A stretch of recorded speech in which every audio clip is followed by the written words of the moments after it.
Hi there, and welcome to Intangify.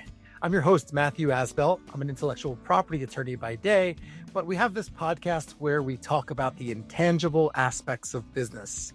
And I'm very pleased today to have a guest with whom I've worked in the past, Ryan Ruff of the Ruff Media Group. And Ryan deals with digital video content systems, podcasting in particular, branding and strategic messaging. And Ryan, really glad to have you on the show today.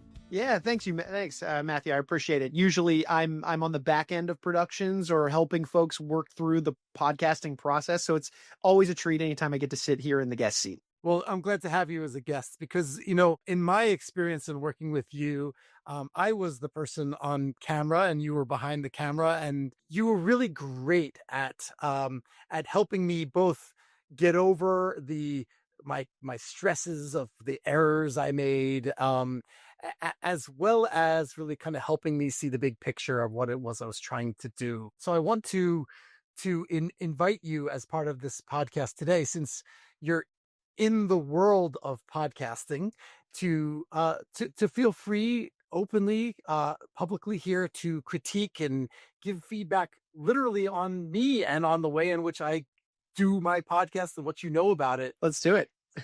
But I think before we kind of can drill down into, specifics and things that you would point out and how you might help a client like me who's maybe already in the throes of doing this type of thing, I think we have to start with, the more typical case of someone's thinking about this. I don't know why. Why would a business think about doing a podcast? Yeah, that's a good. I mean, it's the spot to start, I think. I in a lot of my day to day and just conversations with business owners and just everyday walking around in life, anytime I mention what me and my team do at the Ruff Media Group, usually some eyebrows get raised, like, podcasting. I haven't really thought of that before, and it's because there's some real, intangible benefits that come with leveraging a tool like podcasting as a marketing tool within that overall toolkit for your brand or your business. So in terms of the why, really the backbone behind it, it starts with making the decision as to what kind of podcast you want to do. And really there's two kinds in today's day and age, at least. There's the Simon Sinek, Joe Rogan mass appeal podcasts, if you will, where the goal of that podcast is, I want as many clicks, as many listens, as many eyeballs on this podcast as I can possibly get, because the sole intent is to, maybe generate a ad revenue stream, maybe have the podcast be its own big brand and entity with merchandise involved, so on and so forth.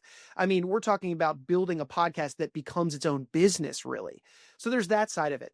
The other side is what I'm predominantly talking about here today, which is really the finer side of podcasting, which is leveraging the vehicle of podcasting to be this marketing tool for a business or brand. And in terms of doing it and going that route with podcasting, well, the why to your question, Matthew, it all stems back to authority and credibility. You might hear me mention this line that I like to use with clients, but it's so true. People like to do business with those that they know, like, and trust.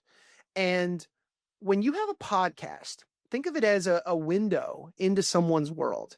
You can look at them, you can see them, you can hear them, you can feel their energy. Well, all while they're sharing their expertise about a given topic.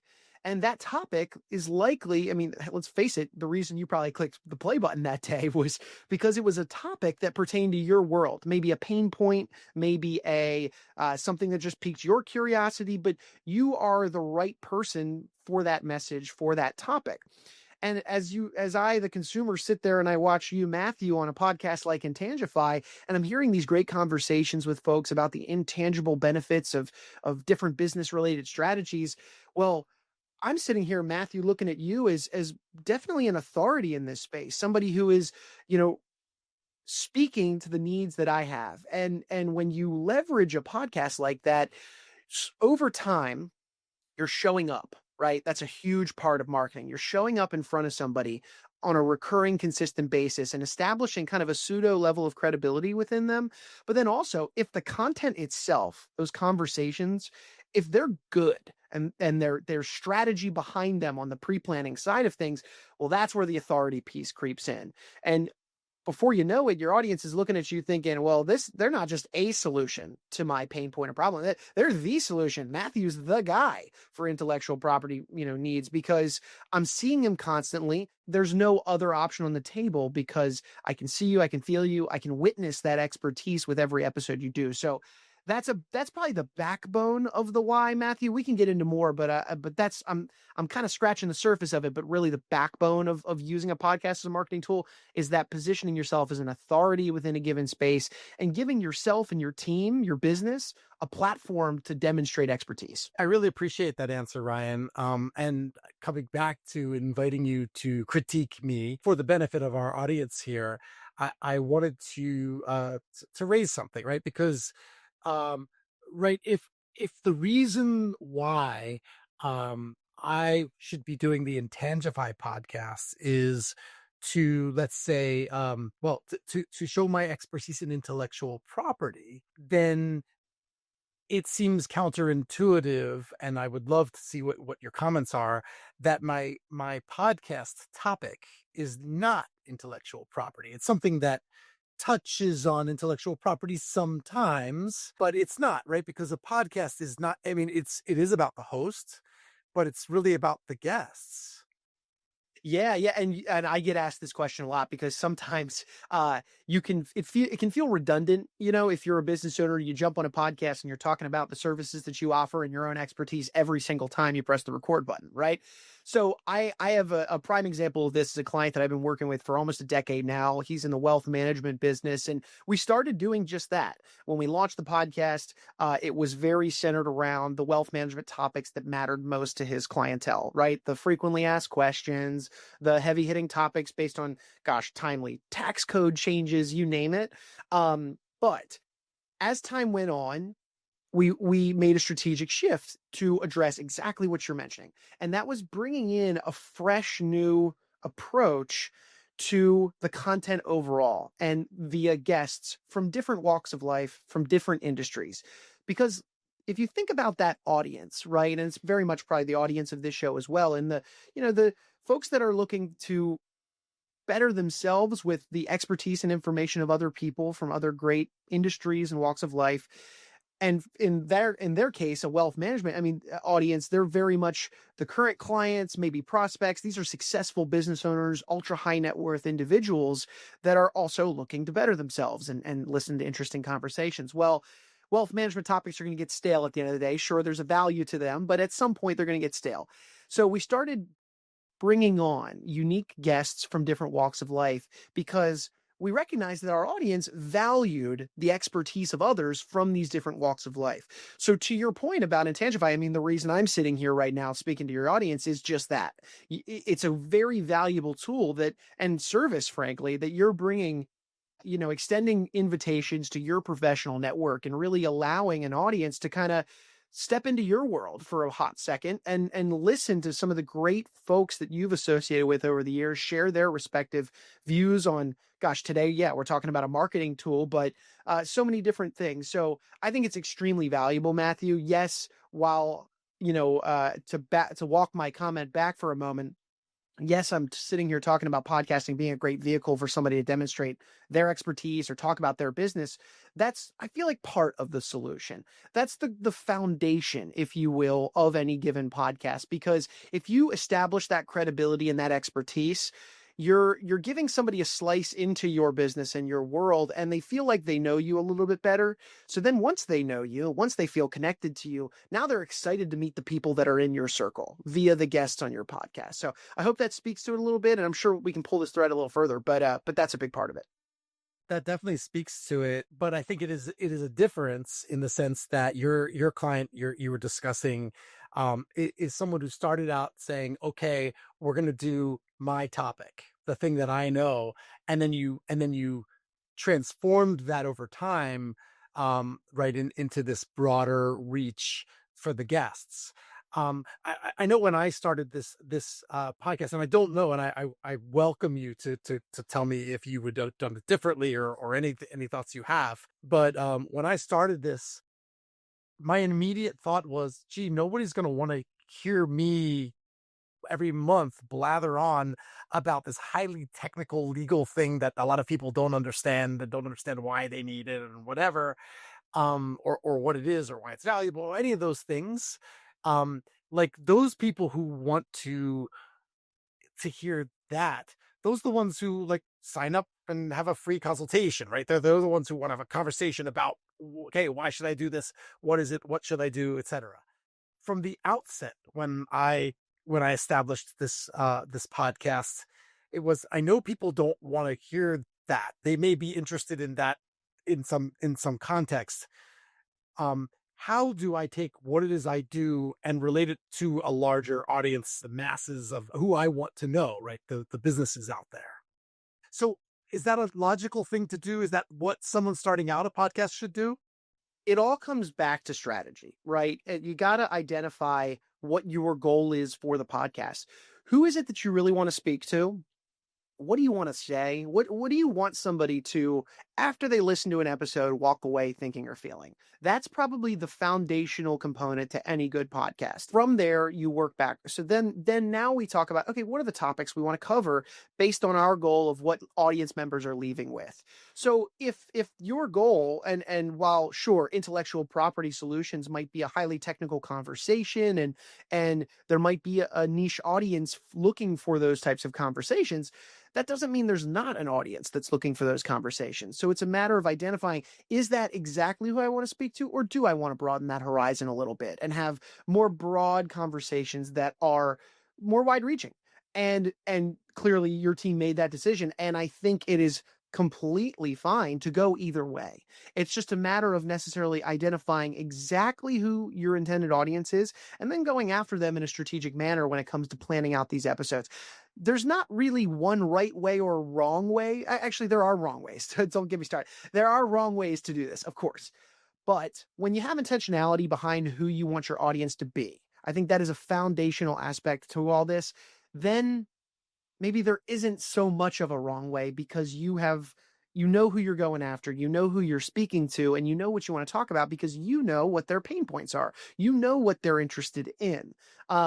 But I love the different formatting. I think there's absolutely, Matthew, if you were going to talk about a highly complex issue, which some of my clients do on their podcasts, I use the wealth management example, but I have another podcast I've been managing for years in the healthcare space surrounding this idea of how corporate benefits over the years have really taken a step back and kind of broken trust and value that they've provided with a lot of employees out there.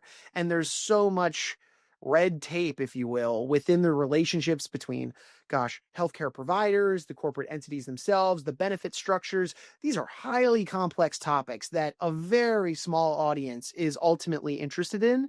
But yet, it's still okay to have those kinds of technical conversations so long as you strategically break it down so that the conversation, whether it be with a guest or not, is delivered in a methodical manner that is digestible for the audience that you're intending. Like, that is the biggest thing. And it's a big part of what I do with my, and we can speak to the how in terms of the podcasting process, but a big part of what I tell any client that is, whether they're thinking about signing up with us or even just somebody I'm working with regularly, is it can be easy to glaze over the pre-production phase, right? The strategy, because, oh, I've done this already before. I know how it goes. Let's just get to the recording session. And I make people slam on the brakes right there, because the strategy is everything. And if you are able to take it's not an if, it's you are able to, it's just that you got to put the forethought into it to take these complex thoughts and whittle them down into a digestible manner. I cannot emphasize that enough for your audience, because then what that means is you're taking, decades even of experience, highly technical experience. And when somebody would ask you a question, Matthew, like, should I trademark this? I'm sure you have a million thoughts running through your head on what you want to share with them or questions that you want to ask them. But what we do is we take those highly complex thoughts, we break them down into, okay, what are the 3 to 5, avenues of conversation within this overall topic that we know are the most heavy hitting? And then from there, what are like the bottom lines of those avenues of conversation, the things, the takeaways that they need?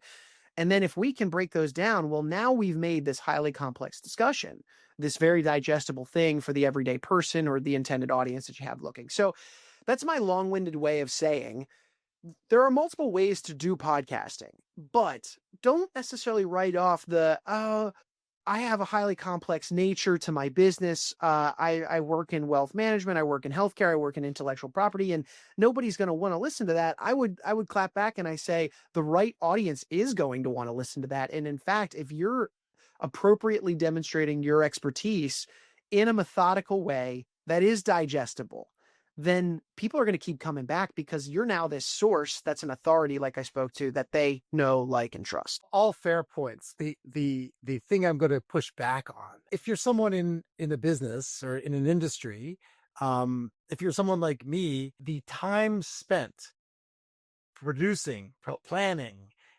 and recording podcasts, it's not something that we have the luxury of being able to do, right? It's a big effort, right? Someone like you who's in this business can certainly have that focus. Okay, this is what I'm going to do. Let's do a strategy. And I've been on podcasts where the hosts, like, they have a what I would say is an extraordinary amount of time spent in pre-production on the specific episode of the podcast.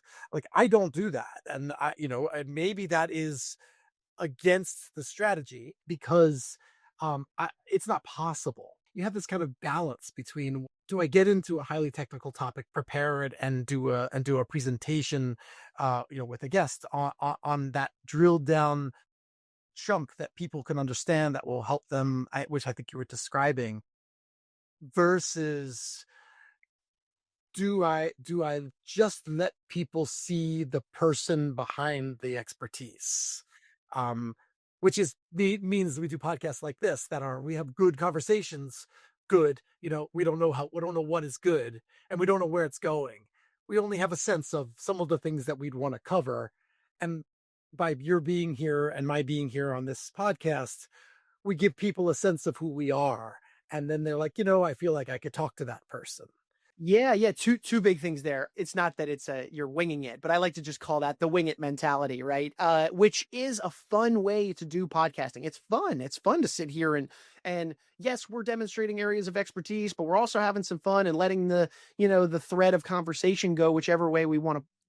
That's fun, and that also makes it interesting from an engaged audience's perspective. They're having fun with us, listening to how the conversation flows.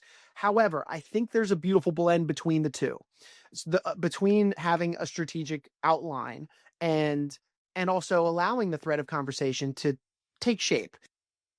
The beauty lies right in the middle of those two things. In the time that we had worked together as you were preparing for different productions that you and I prepped with ahead of time, you may have heard me say this, and I'm a big believer in bullet points. So if, let's say, I'll put on my media coaching hat for a hot second. If, let's say, any business owner out there they've got a key interview coming up, maybe they're on TV, a podcast like this, or even just an interview per se with like a prospect or a vendor that they really want to work with, scripting out your answers and your thoughts is probably the worst thing you could possibly do. Because when you script things out, a handful of things happen. You are forcing yourself into a corner and saying, I have to say these exact things in this exact way, so that I don't forget anything. And it's a noble effort. You want to make sure you share all your good stuff, but you're sucking the life out of the opportunity that you have.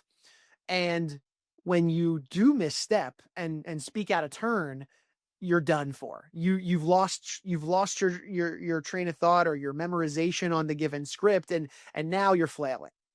I am a massive, massive believer. It's what I encourage all of my clients to do, in both the media coaching side of things, but also podcasting and TV, is work in bullet points.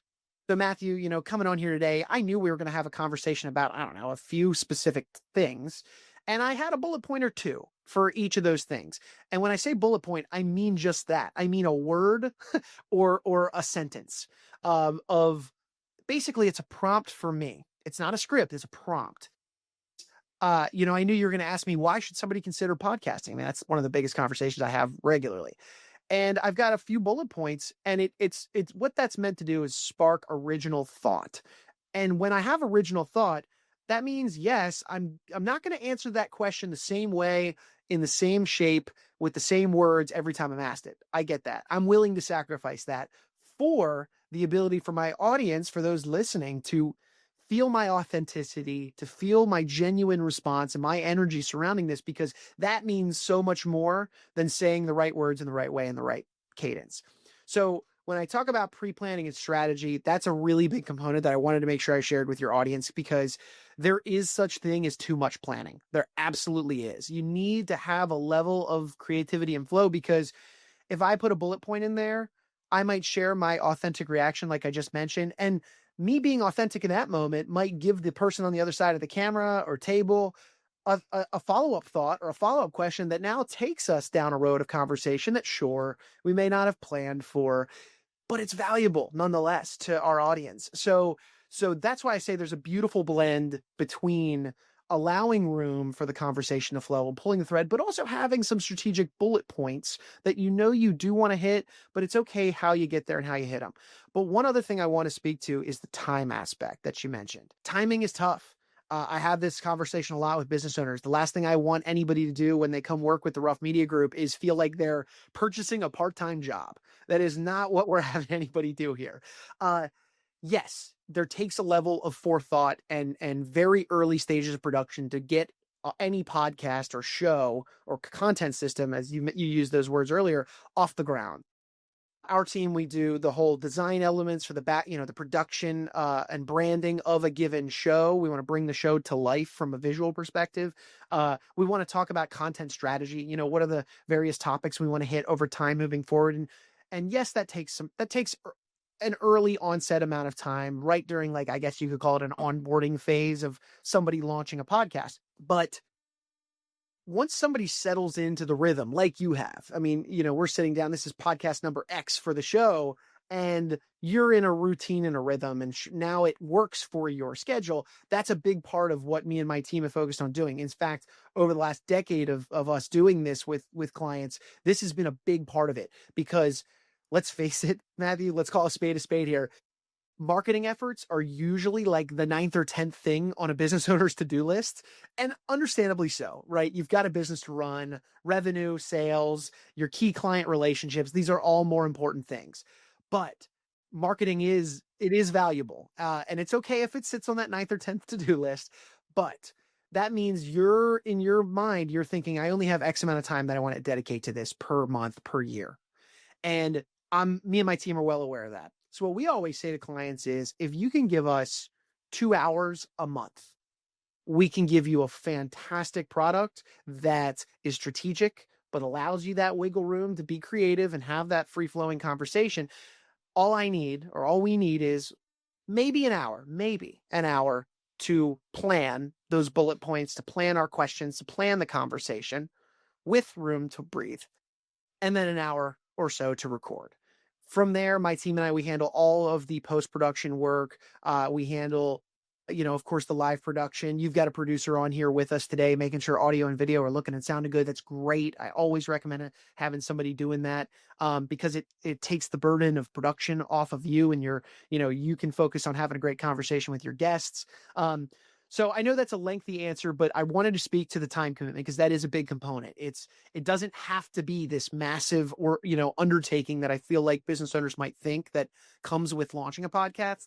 But then also, there is a beautiful blend and a beautiful dance between allowing a conversation to be free flowing, but also having some structure with it. I guess for one, I want to start with the comment you made about businesses put marketing on their ninth or 10th in the lists, because in my field, in intellectual property law, I think we're after that. We ought to be like, I don't know, third or fourth on the list, and we're usually like 15th, at least often. So totally get that and can relate to that comment. But I also wanted to comment a little bit about your bullet points and the way of thinking, because also in my field, our job is about details. It's about attention to detail and the meaning of words or paragraphs, and being comprehensive and right. And it's very interesting because I actually teach a class of this for law students at a local law school here. We have to balance that against our clients' tolerance, patience, willingness to review and read carefully all of the stuff that we're giving them. So we're like doling out these big long documents with, maybe they have headings and whatever, but we have clients who are like, I've got 10 minutes for this. So tell me what it is you want me to do. Tell me what it is I need to sign. Give me the answer. And we're constantly struggling with, as lawyers, with the need to provide all of this information. And it stresses me out if I need to make sure I get all of the bullets. Don't the wording could, I do worry about the wording, but in a video, not so much. But I got to get all those points across. And there are so many points to be made with so little attention span on the other side. And how do you then balance between all the content, all the need, all the details that you recognize are important, but that your audience doesn't care about? Yeah, yeah. This is a great question because any sort of industry like law, healthcare, even wealth management, anybody where it's such an industry where even compliance enters the picture, right? And you have to be compliant and follow the rules. You've got to tiptoe in important areas that deserve the tiptoeing to happen. So what I would say in a moment like this is I think people who don't necessarily have that patience, who don't want to be overwhelmed with all the industry speak and technicalities, that's what they're paying you for, They don't want to be overwhelmed with that. But people can really appreciate a level of relatability. Been fortunate enough to spend a lot of time with Chris Voss over the years, legendary, former hostage negotiator for the FBI. I was part of the team. In fact, I got it right here. My mic's kind of blocking it, but we were part of the team that put on Chris Voss's one night show on Broadway called Negotiating Life. And I've learned a lot from Chris and his team over at the Black Swan Group, and they are just dynamite when it comes to injecting empathy into conversations and being able to relate to people or bring themselves up or down to be on the same level as somebody in a conversation. So what I would say is I would inject a little bit of some of those lessons in some of those moments where if you're sitting across the table with a client, their time is precious. There are some key takeaways, but at the same time, there is some really important designations or language that has to be shared with them because they need to understand because of exposure or gosh, you name it, because of issues that could be on the table. They have to understand the finite level of detail. I think what that conversation might look like is something like this. Hey client, I know your time is precious. I know your time is precious and I want to make sure that we get to, and sorry, let me take a quick step back. I'm framing this in a conversation as if I was sitting down with that client in that moment, but this is also a universally applicable strategy that Matthew, you could put this on a podcast. Even if you're on here, you ask a very technical question to an expert and they're getting ready, but your audience just wants the boilerplate. Like you can use this in any way, shape or form, whether it be in an interview, in a podcast, or just sitting across the table from somebody. But it looks like this. I know that your time is valuable. There are a few really important kind of high level takeaways that I want to go over that I know is what you're here for. But I don't want to bore you with industry speak, but it is crucially important for X reason that I also share some of the more bland niceties, if you will, that exist within the industry speak. And I wouldn't waste your time with this, but it is crucially important that you understand this. So let's go through the takeaways and then I'll share some of the industry speak and I'll have you out of here in a flat 10 minutes, a flat 30 or whatever. You call attention to their time. You bring yourself, whether it's up or down to their level, but then also explain to them, almost re-explain to them, I understand where you're coming from. You've hired me to do a job and I want to do it efficiently, but I also want to do it in the right way for you based on your needs. Right then and there, you haven't even really launched into what you need to do, but they're there. They're with you. They've met you now on that level. They're seeing eye to eye with you, and they're going to give you all of that 10 minutes because you recognized exactly what they're there for. So I'll take a page out of the, the Chris Voss playbook a little bit there, but at the same time, that's a really valuable strategy just to empathize with people, and still allow you to get the best of both worlds, where you're working on the bullet point structure that I mentioned with those takeaways, the high level things, but also carving out a little bit of time to make sure that you do share the finite points that you have.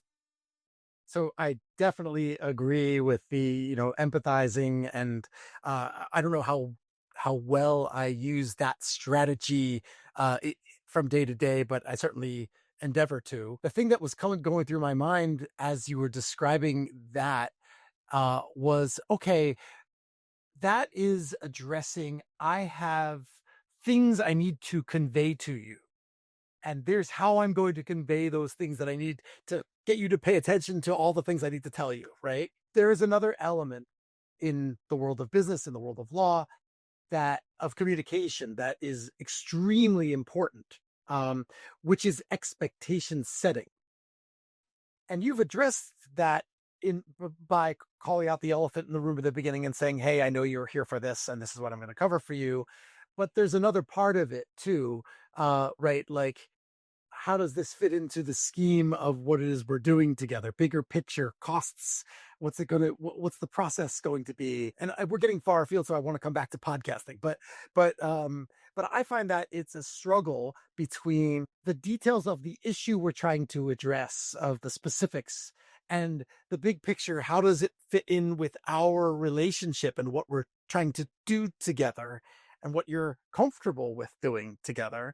Um, and so there's this expectation setting and empathizing, amidst the I have a lot to tell you, that is a little bit overwhelming to, to be fair. The best advice I really can give to anybody in that space, or dealing with that, is I go back to, people want to do business with they know, like, and trust. And when you know, like, and trust the person that's on the other side of the table, I would hope that that interaction, that conversation and touch point isn't as anxiety ridden or stressful or whatnot, because when you were bringing the client on board, or when you were beginning those early stages of relationship development, which is such a big important, and it's one thing I would actually really love to touch on with regard to podcasting, is like the relationship element.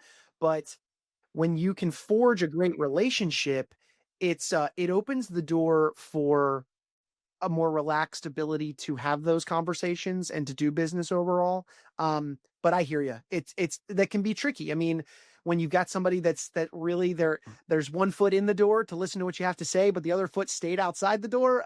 It's tricky. You want to make sure you're quick, you're concise, but clear and articulate. It is tricky in those moments, but as long as strategy is met with some good preparation, and you're aware that you call the spade a spade, like I mentioned, you empathize with them, and so when we're talking about budget or any of those very important facets, I would throw those into the category of the important speak that I don't want to bore you with, but it is important. I would couple that into that section. And yeah, so I hear you. Those conversations can be difficult, but when you approach them from meet them at their level, you're starting the conversation off on a great foot. You mentioned relationship development. You said you wanted to talk about that. And I think we should just segue right into that, because even when I was planning to start my podcast, but if I were a business owner thinking about launching a podcast, and sort of the reasons why, I probably have certain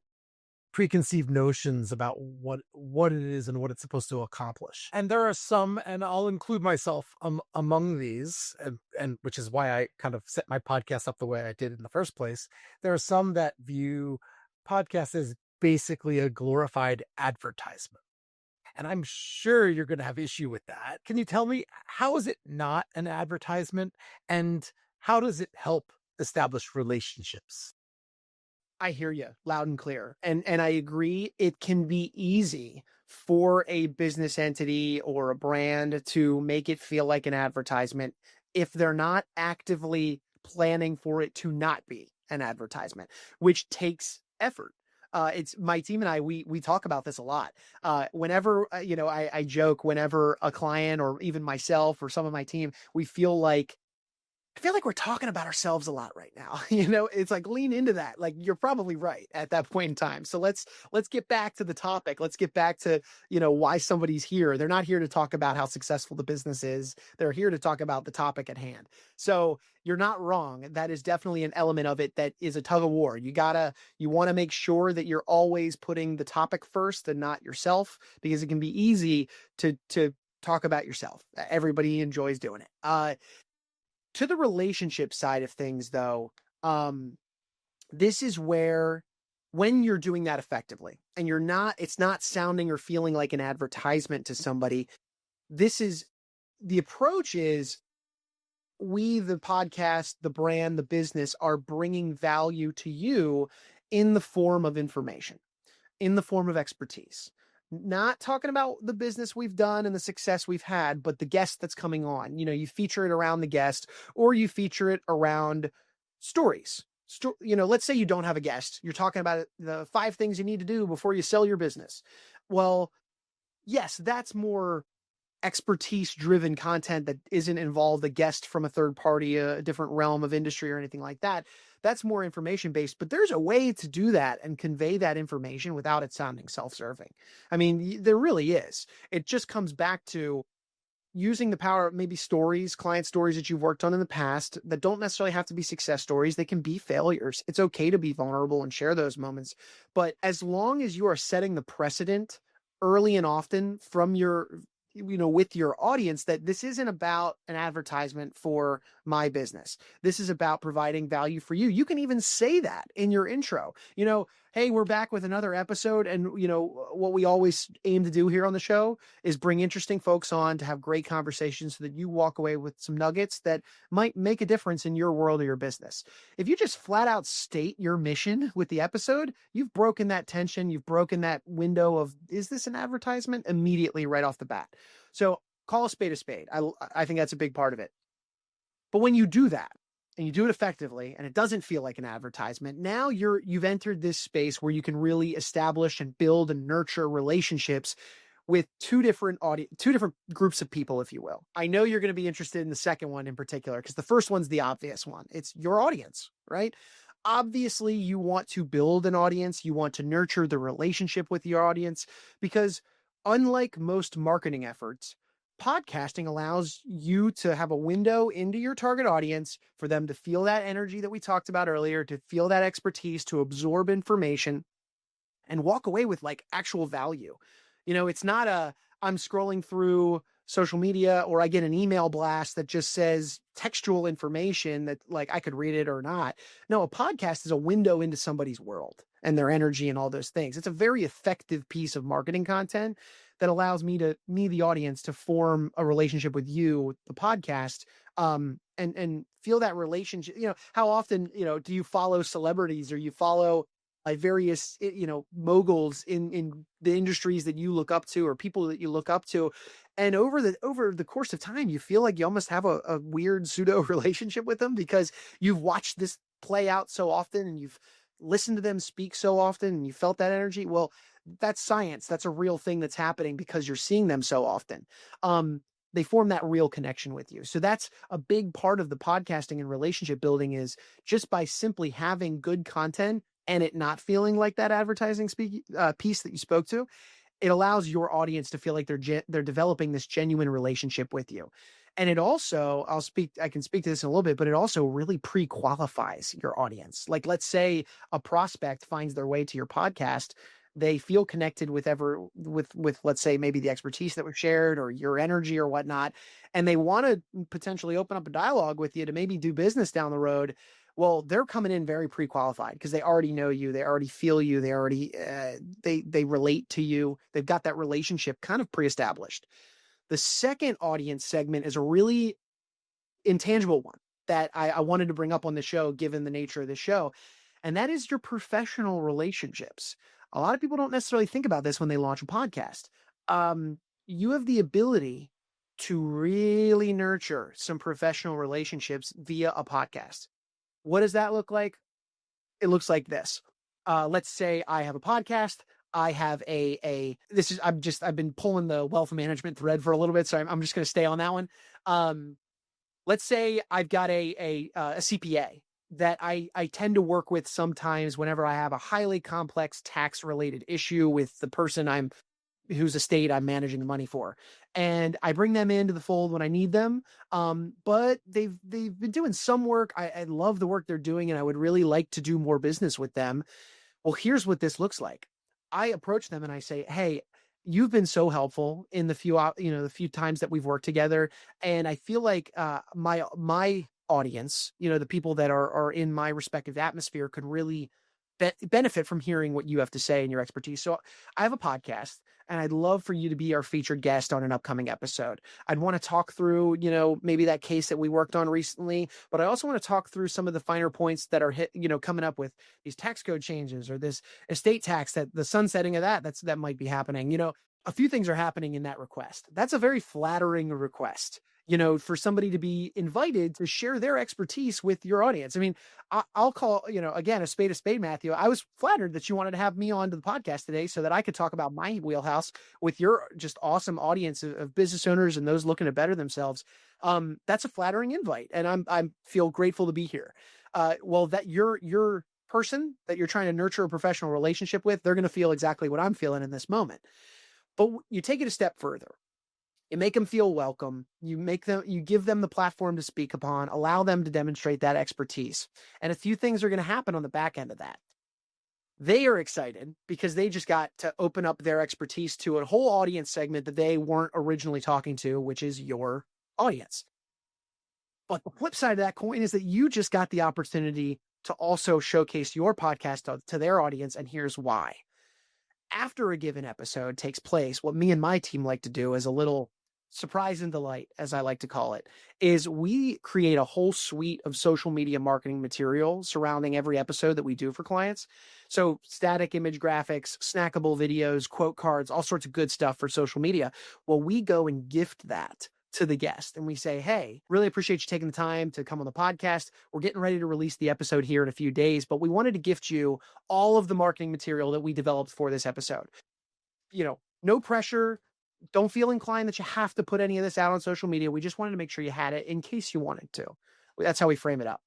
Well, once they get a look at this stuff and they see that it looks great, it positions them in a dynamite light, of course they're going to go post a thing or two on LinkedIn or share it in a newsletter to their audience. And now your podcast has dipped into the toes of their audience. So there's a lot of cross-pollination happening, and that relationship, boy, is that nurtured. They're walking away feeling great. You've got content that's great for your podcast.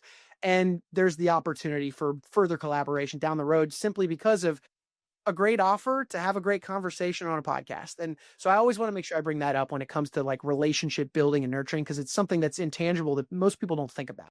Totally agree, and definitely applies in the context of our work together. Appreciate those comments.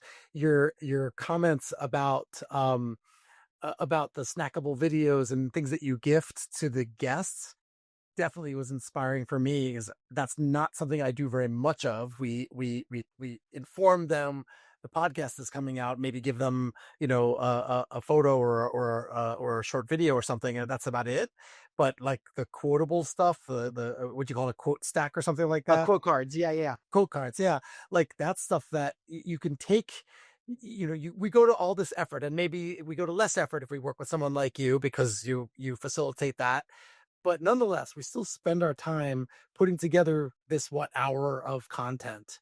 And then if we treat it like it's a one thing, it's just that hour of content. And then we take all these things we develop out of it to promote that hour of content. And that's all we do with it. It is just the hour of content. Yes, audience may appreciate it at different times and whatever, but you've taken it and now turned it into, actually, there's so much more great content we can get and use in different ways that doesn't even have to be about promoting the podcast. It could really just be standalone content, like, a comment, a testimonial, a meaningful phrase that people can latch onto and, oh, that's cool, I said that, and whatever, that lives independently of the podcasts. So I like that a lot. A big thing that it's an analogy I always like to use is I like our content, any of the marketing materials that get shared on social media and such that associate with each episode of given podcast episode that we do. I like it to stand on its own two legs. I like it where, sure, if we want in the copywriting associated with a given post, we can, of course, point people back to the main episode or the greater show at large. But sometimes it's great to just try and spark commentary on whatever that quote was, or whatever the piece of content was, or the greater conversation at large, and let it breathe on its own. It doesn't have to necessarily lean up against the podcast. So yes, I use the phrase stand on its own two legs a lot with my team, just because that to me is good marketing content. There's, oh gosh, if I had $1 for every time a business owner that is like, yeah, I've used this marketing company and they're doing social media stuff for me, but it's not really doing anything. Nobody's really like involved with it. And I don't even know how valuable it is. If I had $1 for every time I heard that story, the big thing is there's a lot of crud that just exists out there on social media where somebody might be paying a company to post a graphic National Pretzel Day. Make sure to go get a pretzel. It's like, that's not valuable to anybody. What are we doing here? And so the thing is that all of this content that comes out of a given podcast episode, the marketing material that I'm mentioning here, is in your voice. It's in the host's voice, or the guest, of course, their expertise. It's valuable. And it all ties back to a greater entity, which is the show, which is your brand, your business, so on. This is really just good quality content. And, dare I say, when you go through a podcast or a content system like this and you lean on a team, you got a team of professionals around you to help take that effort, and I'll give you what I spoke to earlier, just so that you have to worry about those like maybe 2 hours a month. Let the team handle the rest of the production. Well, when you give yourself the opportunity to do that, there's a really big benefit that comes with another intangible benefit. You've now opened up a new solution, and it's a social media solution. You've got a team that's you're already doing the podcast, which is, let's say, the marketing solution, but now you've got a social media solution and all this content that's derived from your given episodes that the team rolls out on your behalf. That's some good stuff all around. It's really helpful. One thing you alluded to was the value of doing this, the value of the content. And this goes back to our initial conversation about sort of why would I want to do a podcast? Because of the question you get asked, and I've certainly pondered, right? Which is, it's very hard to properly evaluate the the ROI that has been generated as a result of doing something like this. So it's an investment. I'm going to put in time. I'm going to spend money. And it's an ongoing thing. It's buying yourself a part-time job, as you said, and or maybe not. I mean, hopefully not. If they hire you, it's not, right. But it still feels like that. I mean, I have regular meetings about what it is we're trying to do and what it is we're doing and who our guests going to be and whatever. But then I get asked from other people, has it generated business for you? I don't know what it is. Like, those of us who are not in the world of advertising want to see a direct one-to-one relationship between the advertisement we did or the podcast episode we had and the client who came in. I really want to take a minute to talk about this because in my experience, over the past, let's say, year, where I've actually been working to do a lot more on social media. I've been doing my podcasting, and it's a lot more than most lawyers do, except for maybe personal injury lawyers. So it's been interesting because I get asked that question, and and I probably can't point to, or I could point on to the number of fingers on one hand in terms of how many direct benefits I got as a result of the thing that I did.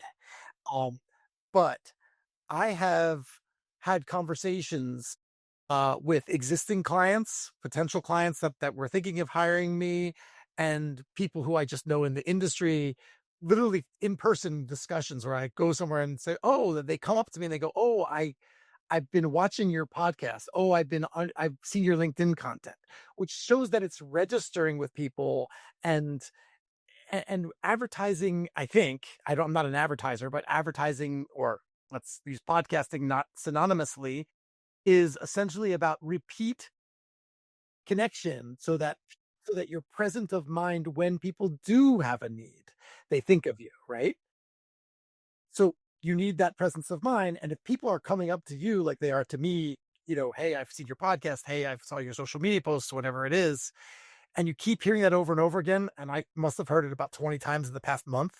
Then you're like, okay, I'm doing something right. I may not be able to point to the dollars exactly, but something is right about the effort. The ROI conversation is a big one. It's a big one, especially for people that haven't done something like this. It feels using podcast as a marketing tool. It still very much feels like this. I gotta dip my toes. I'm not sure about that. It's there's a level of hesitancy that comes with it because it is a very nuanced version of a marketing solution. To the ROI conversation, I have this conversation a lot. You just shared one piece of the ROI conversation, which is I'm having these recurring touch points digitally with people. They're seeing me actively coming out with recurring content. And I cannot emphasize the word recurring enough. When you disappear and you're gone for a little bit because the next episode didn't come out or whatnot, like that gap, whether you believe it or not, it's noticed by your audience. People subconsciously store these things in the back of their head. Oh, it's another month. I wonder if Matthew's doing another episode. Oh, I haven't seen anything come out. I wonder if he's done doing that. There is a touch point digitally and it registers with people, whether you believe it or not, frankly. And to hear you have those conversations where people are recognizing, oh yeah, I saw you did an episode recently with so and so. Yeah, we actually did business. Yeah, it sparks conversation. It makes you relevant in their world, and again, positions you as kind of this pseudo authority in the space because you're constantly staying in front of somebody. So thank you for speaking to that. You took one of my points and made it for me already. But the other one that I like to share is a direct story of ROI, which is I hear this, I get this story a lot, and it's in different ways, shapes, and forms, but essentially it's the backbone of it's the same. And I'll share the one that I had earlier this week from a certified exit planner who operates in the wealth management space. He did standard wealth management for a long time, but now, he got his SEPA designation and really is, his sole focus is helping business owners maximize the value of their life's work. He himself, kids, grandkids, he himself is in that chapter of life where he wants to see the peers that he's been working with, who've worked so hard to build up these successful businesses, exit that business and skip into the sunset and really enjoy what comes next in that chapter of life. So his sole designation these days is working as a certified exit planner. Well, the story goes, as he shared with me just the other day, we had been doing podcast episodes about strategic content, having guests on the whole 9 yards for 4 or 5 years now. And he had a client of his, a longtime client of his, reach out to him and say, hey, I'll use Bob as a name. Hey, Bob, I have this individual that's in this mastermind group with me. She's a super successful business owner up in the Pacific Northwest, and she's looking like she's ready to start exiting her business. And in fact, I think she's actually already gone through and talked to some investment banks and starting to really do it. But I saw you just did a podcast episode on a few things you need to know before, and I wanted to share that with her. And she might call just because she knows me, I know you, I could refer you. So he goes and shares the episode with her. Lo and behold, she picks up the phone and calls Bob and says, hey, Bob, so-and-so mentioned that you did this podcast episode and I watched it and it really connected with me. And yeah, I'm kind of knee deep already in this process, but given what you shared and your background and how you go about these types of things, my gut's telling me I could use a second opinion on this. Would you be, opposed to me coming into the office and let's just kind of talk about it? Well, obviously Bob's like, sure, that sounds great. So she comes into the office, she brings some of the agreements and the paperwork and the things that are kind of getting ready to be executed upon and sits down, and naturally, as Bob would do with any of his clients, he would launch into a discovery process. He wants to understand their goals and for the future and this and that. But she stopped him and she said, hey, Bob, I appreciate what you're doing. Discovery is so important. But after I watched the episode on exit planning and the things I need to know before, I started watching a few more episodes and I really have gotten a good sense of how you and your team operate.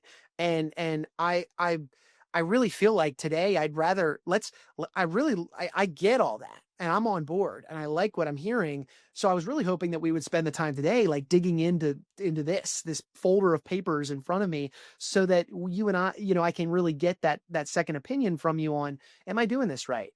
Well, of course, as time went on, there were holes in that plan, and Bob and his team helped out address some of them. He ended up helping facilitate the sale of that business, and she enjoyed the process so much so that she brought her overall wealth picture into his management and with his team.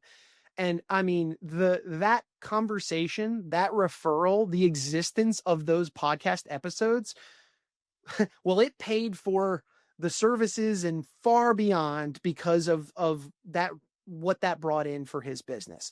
So I like to share that as, again, it is tough to tangibly quantify ROI in a conversation like this, where you're using podcasting as a marketing solution. But allow that story to be a window into some of the forms that ROI can come back to you, because it does come back to you in some way, shape, or form. Because when you put yourself out there, you're your authentic self, you're providing strategic value to people. And dare I say, it's fun. You're having fun doing it and people want to come back because they're having fun listening. You will see the ROI in some way, shape, or form. You were just talking about ROI, and one of the forms of ROI is sort of being a direct ROI. And you've, spent the last hour with me telling people all about podcasting and approaches and strategies and strategic messaging, media coaching, etc. I'd love to have you, share the opportunity for telling people, how do they find out more about Ruff Media Group and the possibility of working with you? Yeah, I appreciate that very much. And thanks to your audience. If you stuck around with us for this far, I really appreciate that. Obviously, this interests you, and would love to have a conversation with you if I can answer any questions that specifically pertain to your world. And obviously, Matthew, my door's always open. I'd love to talk with you about these kinds of things.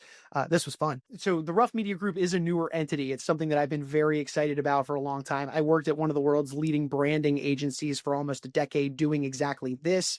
Me and my team at the Ruff Media Group are servicing business owner clients in all industries. I think I mentioned this, but this whole podcasting solution, Matthew, it's applicable for all industries. It's all in the strategy. It's all in the framing and the positioning and what you want your audience to be. So the Ruff Media Group, we can be found at ruffmediagroup.com. I will say our website is undergoing maintenance and true development, really, because we're a newer entity. But really a great place to just connect with me, and open up a dialogue directly with me. Go to my LinkedIn, just search Ryan Ruff or, Ruff Media Group there on LinkedIn. Shoot me a message or just, hit the connect button. I'm happy to talk with anybody and have a conversation, a meeting, and talk about how that could pertain to your world. So again, I appreciate the invite, Matthew. This has been a treat. I always enjoy getting to talk about, these kinds of things. It's what I'm passionate about. It's what my team has been doing for a decade. And, and if anybody feels a slight inkling, please don't hesitate to reach out. Thanks very much, Ryan. I am connected with you on LinkedIn, and I do message with you there. So we'll continue doing that. But really, really glad you could be here today and share with us your views on podcasting, strategic marketing, media coaching. So thanks again for being here.